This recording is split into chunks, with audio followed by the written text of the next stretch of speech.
The PocketBook InkPad Lite is a rare specimen. With its 9.7-inch e-ink screen, it's a large format entry-level e-reader for around €200. But that low price point comes at a cost.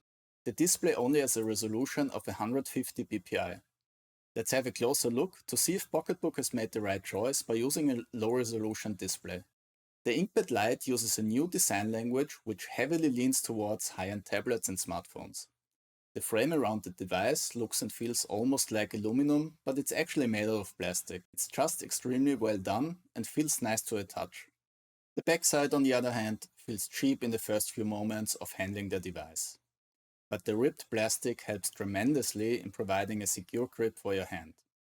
The device weighs about 366 grams. It's not heavy, but it's not lightweight either.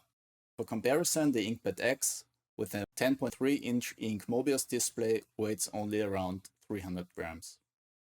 Sure, the bezels are huge, but they provide so much surface area that it's really easy to hold the InkPad Lite without touching the screen. But here lies my biggest complaint with the build as well. The plastic around the display is a real fingerprint magnet. After a few touches, there are so many smudges, which makes it look real messy. Good are things to mention. The InkPad Lite has hardware buttons, which I always love having in an e-reader.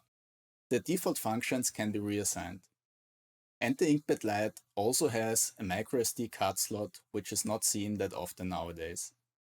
So you're able to expand the 8 gigs of internal storage by a microSD card. The PocketBook InkPad Lite has a 9.7-inch ink cutter display. Like I mentioned in the beginning, the low price comes at the expense of the screen resolution, which is only 1200 x 825 pixels. That translates to only 150 ppi. That's extremely low for an e-ink device. For comparison, most 10-inch devices have around 227 ppi, and almost all small form factor e-readers like the Kindle Paperwhite offer 300 ppi, exactly 2 times as many pixels per inch. So does it hurt readability? Well, it depends. Yes, because you can clearly see the lower screen resolution. No, because it's only really noticeable with smaller text sizes. That means, depending on your preferred usage, the lower pixel density can be an issue, but it doesn't have to be. Contrast levels, on the other hand, are fine, which is no surprise because of the ink cutter technology. Luckily, PocketBook decided to also include color temperature adjustment for the inbuilt front light. That's something I personally don't want to miss out on anymore, because I feel it provides a much better reading experience in the dark and at night. The lighting quality is kind of a mixed bag though. On the one hand, the light-color mixture works fine. There are no color clouds or other unwanted color effects when mixing the cold and the warm LEDs. On the other hand though, brightness isn't spread evenly across the screen. Especially in the bottom area, you can notice there is an issue. I personally can live with it, because the rest of the screen looks alright. But if you're the kind of person who looks for the smallest anomaly in frontlit devices, this can be a problem. PocketBook uses a custom user interface, which over the years has been fine-tuned and optimized to the point where I feel comfortable in saying that it's finally on the same level as Kindle, Kobo or Tolino. It feels polished, responsive and intuitive, which wasn't always the case in the past. The home screen splits into 2 parts, the latest books and the shop recommendations. On the very top you can see the notification area, which can be opened with a click. There you can get access to the brightness control and a few other options. On the bottom you find the shortcuts to the most important functions. This area is also adjustable. You can place your own shortcuts from the app list and remove others. That's generally something to keep in mind with the PocketBook software. Customization is actually very good, for dedicated e-reader software that is. Usually only Android offers that many options. Something to keep in mind is the scaling of the UI though. PocketBook just enlarges the whole user interface for the big screen. That can look odd because other large format e-ink devices usually make more efficient use of the screen estate. But it can be an advantage if you prefer larger UI elements, because it makes readability and usability outside of a book easier. This can be especially useful if you have a strong visual impairment. The InkPad Lite also supports auto-rotating the screen content, which generally works well, but doesn't when you disabled the inbuilt page numbering. Because when you do, the device calculates the pages based on your text size and screen estate. Rotating the device triggers that calculation, which seems to slow down and worsens responsiveness overall. But that's just a side note and good to know. The ebook library is hands down the best you can get on any e-reader at the moment. It offers so many filtering and sorting options that I didn't have any problems in organizing my ebooks. Even large libraries can be managed comfortably. It's also worth mentioning that you can either use the file system folder structure or Calibre tags to organize your ebooks. Note-taking is also done nicely and offers a few different options. You can take notes with the virtual QWERTY keyboard or write handwritten notes directly on the page. Since the device only has a capacitive touchscreen and not an inductive one, you can use your fingers or you need to get a capacitive pen. The dictionary function is also quite extensive and offers a huge amount of freely available dictionaries to choose from. Way more than any other manufacturer. You can find the whole list in the description below.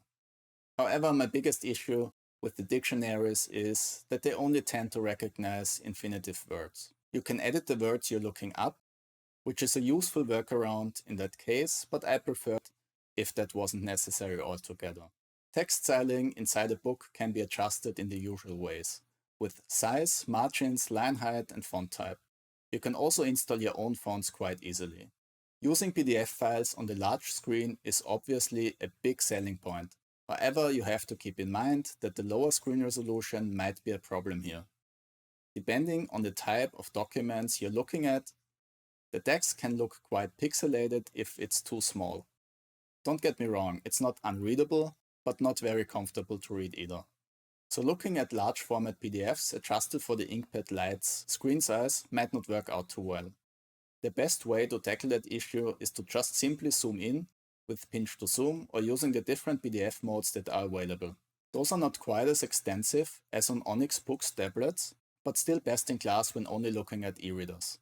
So the default mode when opening PDF files is the scrolling mode. As the name suggests, you can scroll through the whole PDF file vertically that way. And I was surprised that it worked quite smoothly even for more complex and larger files. I also make use of the margin crop function often. That way you can just get rid of unused whitespace on the pages and zoom in on the content without actually losing anything. That works automatically or manually.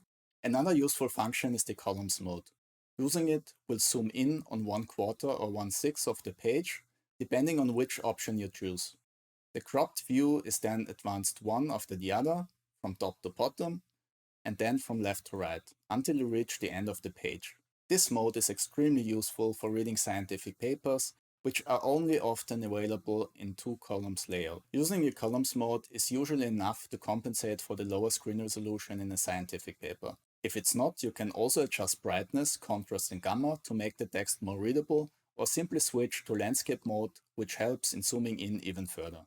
Note-taking works the same way as mentioned earlier with the QWERTY keyboard or by activating the handwriting mode to directly take notes on the page. But for that, it makes sense to use a capacitive pen as the InkPad Lite isn't compatible with Wacom pens. Notes made with the QWERTY keyboard can be exported to an HTML file, handwritten notes can't be.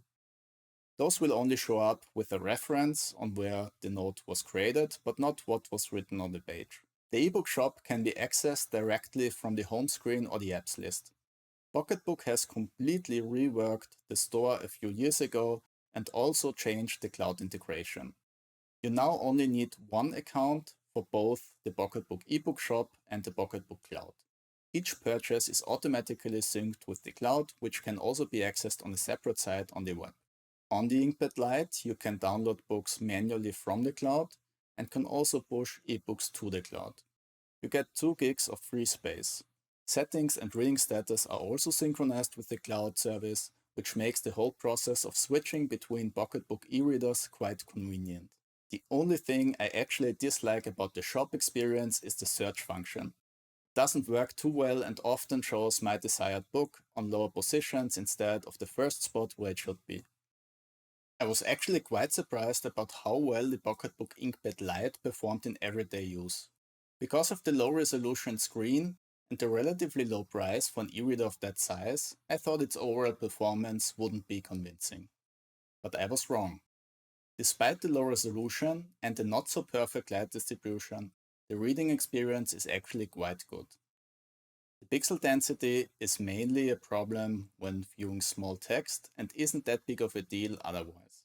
Of course, if you're sensitive to pixelated items on the screen, the InkPad Lite isn't for you.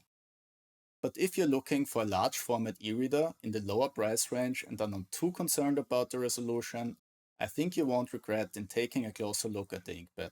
That's it for a look at the PocketBook InkPad Lite. Please like and subscribe if you found this content useful. Thanks for watching and see you in the next one.